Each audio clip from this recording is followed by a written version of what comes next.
Today, we're going to look at the double bell AM.45 Vorpal Bunny. Haven't seen any reviews for this in English, so I thought we'd take a look at this together. If you've clicked on the video, you're probably already aware of the Tokyo Marui sidearm released last year, and it sold out really quickly.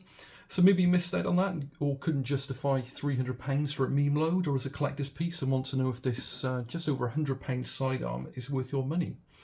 If you want to see a review of the Tokyo Marui version, I recommend checking out Airsoft Mike's video.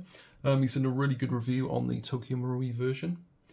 So let's start with the packaging. You don't get the gorgeous sword art online packaging, but you do get a pretty decent hard case with it. And included is a spare gas block, although I suspect this might be a reflection on the durability rather than as a value add.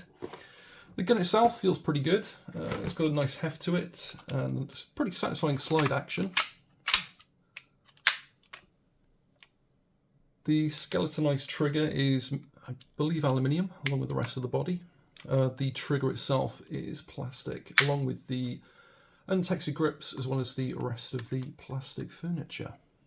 As you can probably see on camera, the plastic furniture is different to the rest of the body, but I don't actually mind that. If you are going to rock a pink sidearm, then a bit of tonal variety gives it a bit more visual interest.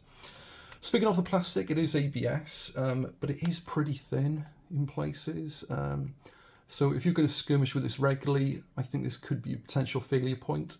But if you're careful, it should be fine.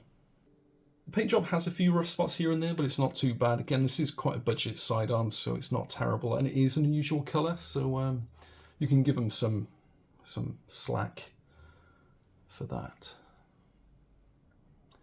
So underneath all the plastic, it is essentially just a normal 1911 sidearm.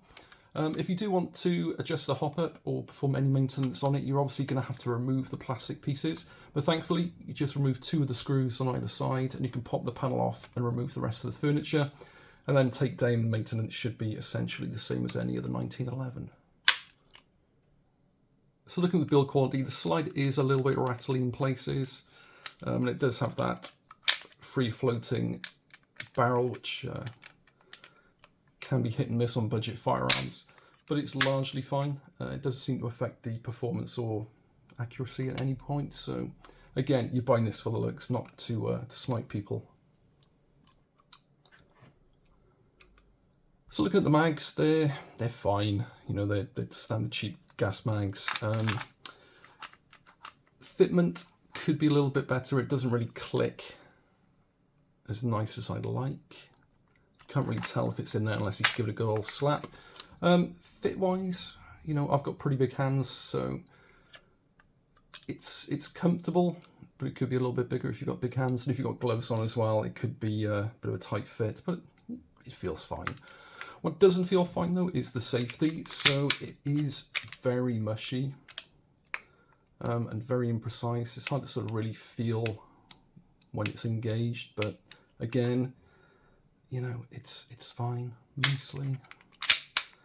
It does lock back, but again, with the mags, because they are a bit cheap, I've had some issues where it wouldn't hold enough gas to actually lock back, but that could just be the need to be bedded in, or maybe the action's a little bit tight. But again, you know, it's fine. It's not terrible. That's kind of the theme for this video. It's fine. Now, I don't have a range, but I do have a pizza box and 7 meters of kitchen space, so let's give it a go.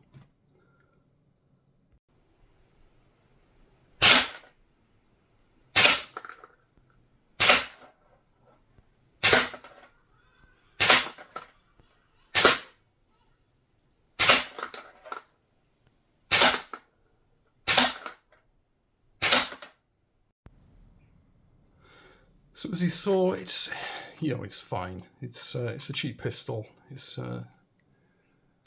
is what it is. But you know, if you want a pink pistol, there's not a lot of options out there. So you know, you could do a lot worse than this.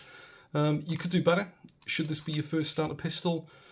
Probably not. You can get better for your money. But you know, if you know you want something like this, there's not many options out there. So you know, it's fine. It's a bit of fun. It's a bit of variety on the field. And yeah, give it a go. Pick it up while it's available. Just to note as well, they are unique serial numbers. So would these be a collector's piece in the future? I doubt it. You know, it's a double bell. It's not a Tokyo Marui, but you never know. People do collect strange things, and you know, Chinese clones are still a collector's market sometimes. So maybe give it a go, try your luck. If that was interesting, subscribe or not. I probably won't do many of these, but other than that, take care. Bye bye.